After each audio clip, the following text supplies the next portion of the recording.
Hey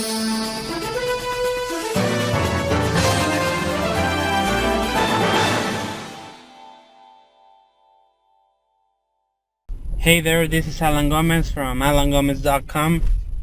So today I wanted to talk about sales funnels. I posted a question on my fan page. No one answered, but based on previous statistics, I'm pretty sure that not many people knows exactly what a sales funnel is or how to set up one for the online business world. And basically, as a sales funnel covers every customer you have coming from when they're not even a lead of you. So sales funnel becomes part when you're in your marketing. So you start getting these people, and you need to start testing and tweaking your marketing efforts, your publicity efforts, so you turn as many clicks per se or traffic into leads. From leads, you turn them into customers, and there's a lot of tools online to help you do that. And pretty much I'm going to talk about some of the tools that we use and that have let us have some kind of time saving in this industry, because the tools that we have online right now are so many.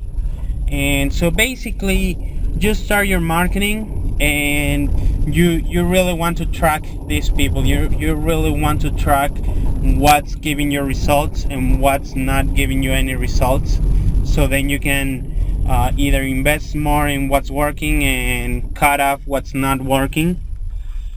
And okay, so tracking is very important. Okay, so to start the sales funnel, it starts with your marketing, and you need to have some tracking software so you measure what's working and what's not. After that, then you want to turn your prospects into leads.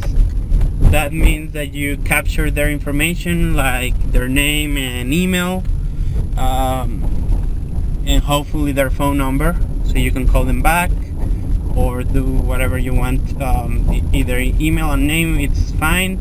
In some cases, some people only ask for emails. It is true that most people it is true that there's more sign-ups if you only put them to commit to put their email. But in several tests from myself and other marketers online, we've come to a conclusion that people that doesn't give you the name is not as responsive as someone that gives you the name and email. So it's better for you to ask name and email. It doesn't matter those people that is not willing to give you the name. They're not gonna buy anything anyway. And the thing is that you cannot measure. If you're only asking for the email, you don't know which people was open to give you their name as well. So I mean, if you only ask for the email, yes, you will have buyers, but you will have several people in there that you don't know if they're the buyers or not. So if you ask for name and email, it's more likely they're buyers, and you'll be able to get into a better relationship with them because they're open to new things and stuff. So the list asks for the name and email, and that way you will start sending them emails, follow-ups, relationship follow-ups. You will introduce yourself. They'll get to know you a little bit better, and they will familiarize with you, and eventually you sell them your services. So this is a very important part of internet marketing, because I'm not sure if you've heard, but the money is on the list. So There's some people that already know their values. So per subscriber they have, they know they mean, for example, each subscriber is worth $2 or $1 or whatever it is. They know their numbers, and for example, if they have a 100,000 subscriber list and they're generating $500,000 a month from that list, then we know what they're worth, right? And okay, so email marketing, make sure you have your autoresponder set up. I'll give you some links. I use Infusionsoft. Infusionsoft gives you a lot more than just an autoresponder. It's a complete small business automation software, which I really recommend if you have a business either offline or online, or you want to automate most of the processes that you have. And I really recommend Infusionsoft. But Aweber, I've used Aweber before I changed to Infusionsoft, and I really recommend it if your needs right now are only email marketing. You can fulfill that with Aweber.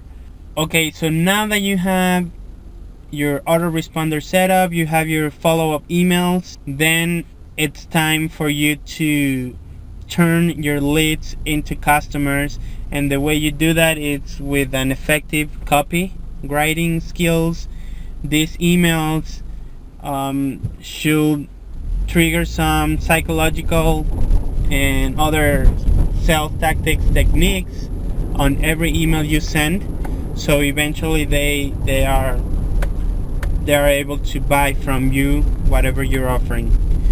And so pretty much a sales funnel covers from the marketing to the sale, and it doesn't stop there. You keep nurturing your buyers, and probably you'll sell them a bigger program, a live event, a webinar, seminar, whatever it is later on.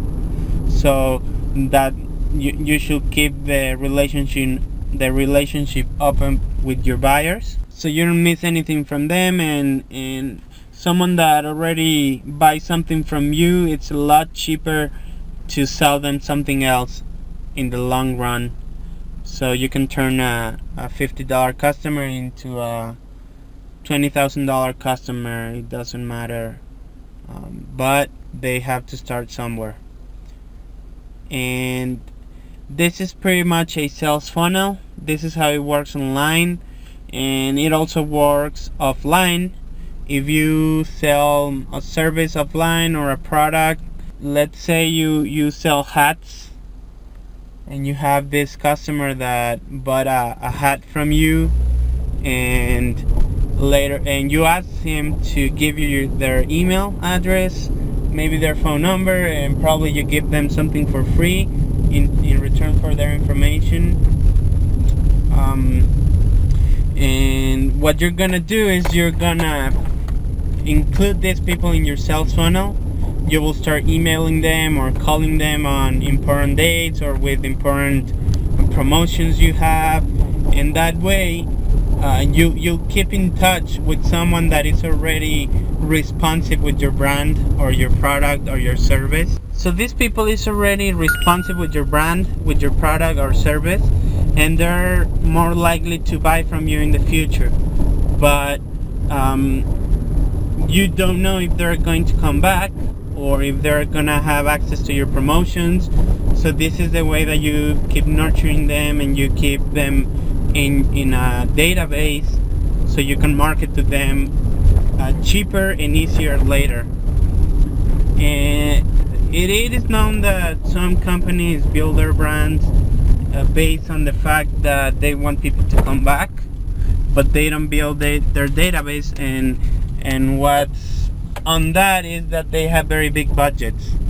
So if you don't have a huge budget, then you might want to do this. It's cheap and effective. It's cheap and effective, and it's gonna serve you for very, very, very, very big profits. Okay, so For now, it's all. I'll see you in another video. Bye bye.